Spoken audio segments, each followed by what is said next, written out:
Hebrews 9. Now even the first one had regulations for worship in the early sanctuary, for a tent was prepared in the outer part, where the menorah, the table, and the presentation of the bread. This is called the holy place. Beyond the second curtain was a dwelling called the Holy of Holies. It held a golden altar of incense and the Ark of the Covenant completely covered with gold.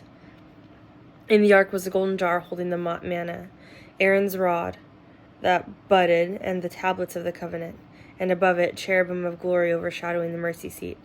But it is not now possible to speak in detail about these things. Now with these things prepared this way, the Kohanim do continually enter into the outer tent, while completing the services, but into the inner once a year. The Kohen Gadol alone, and not without blood, which he offered for himself and for the unintentional sins of the people.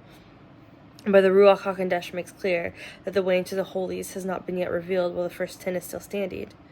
It is a symbol for the present time. Accordingly, gifts and sacrifices are being offered that cannot mistake the worshiper perfect in with respect to conscience. These relate only to food and drink and various washings, regulations for the body imposed until a time of setting things straight. But when Messiah appeared as a Kohen Gadol of the good things that have now come, passing through the greater and the more perfect tent, not made with hands, that is not to say of this creation, he entered into the holies once and for all, not by the blood of the goats and calves, but by his own blood, having obtained eternal redemption. For if the blood of goats and bulls and the ashes of a heifer, sprinkling those who have been defiled, sanctify for the cleansing of flesh, how much more will the blood of Messiah, who through the eternal Spirit offered himself without blemish to God, cleanse our conscience from dead works to serve the living God? For this reason he is the mediator of a new covenant, in order that those called may receive the promised eternal inheritance, since a death has taken place that redeems them from violations under the covenant. For where there is a covenant, the death of the one who made it must be established. For a covenant is secured upon the basis of dead bodies, since it has no strength as long as the one who made it lives. That is why not even the first covenant was inaugurated without blood, for when every commandment has been spoken to by Moses, to all the people according to the Torah, he took the blood of the calves and goats with water and scarlet wool and hyssop, and he sprinkled both in the book itself and all the people. He said, "This is the blood of the covenant which God commanded you." And in the same way he sprinkled the tabernacle and all the vessels of the ministry with blood. And nearly everything is purified in blood according to the Torah, and apart from the shedding of blood there is no forgiveness. Therefore it was necessary for the replicas of these heavenly things to be purified with these sacrifices, but the heavenly things themselves with better sacrifices than these. For Messiah did not enter into the holies made with hands, counterparts to the true things, but into heaven itself, now to appear in God's presence on our behalf. And he did not offer himself again and again, as the Kohen Gadol enters into the Holy of Holies year after year with blood that is not his own. For then he would have needed to suffer again and again from the foundation of the world. But as it is, he has been revealed once and for all, at the close of the ages, to put away the sin by sacrifice of himself. And just as it is appointed for men to die once, and after this judgment, so also Messiah was offered once to bear the sins of many. He will appear a second time, apart from sin, and to those who eagerly are awaiting him for salvation. The Torah has a shadow of the good things to come, not the form itself of the realities. For this reason, it can never, by means of the same sacrifices they offer constantly year after year, make perfect those who draw near. Otherwise, would they not have ceased to be offered? Since the worshippers, cleansed once and for all, would no longer have consciousness of sins, but in these sacrifices is a reminder of sins year after year. For it is impossible for the blood of bulls and goats to take away sins. So when Messiah comes into the world, he says, "Sacrifice and offering you did not desire, but a body you prepared for me.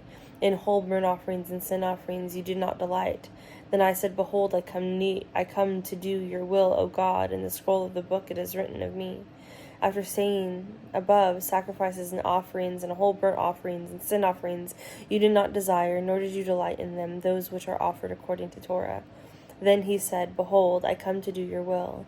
He takes away the first to establish the second. By his will we have been made holy through the offering of the body of Messiah, Yeshua, once and for all. Indeed, every Kohen stands day by day serving and offering the same sacrifices again and again, which can never take away sins. But on the other hand, when his one offered for all time a single sacrifice for sins, he sat down at the right hand of God, waiting from then on until his enemies were made a footstool for his feet. For by one offering he has perfected forever those being made holy. The Ruach HaKodesh also testifies to us, for after saying, "This is the covenant that I will cut with them.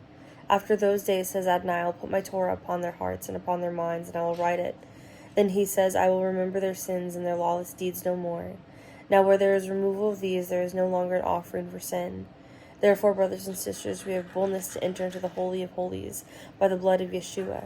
He inaugurated a new and living way for us, the curtain, that is, his flesh. We also have a Kohen Gadol over God's household. So let us draw near with a true heart and full assurance of faith, with hearts sprinkled clean from an evil conscience and body washed with pure water. Let us hold fast to the unwavering confession of hope, for he who promised is faithful.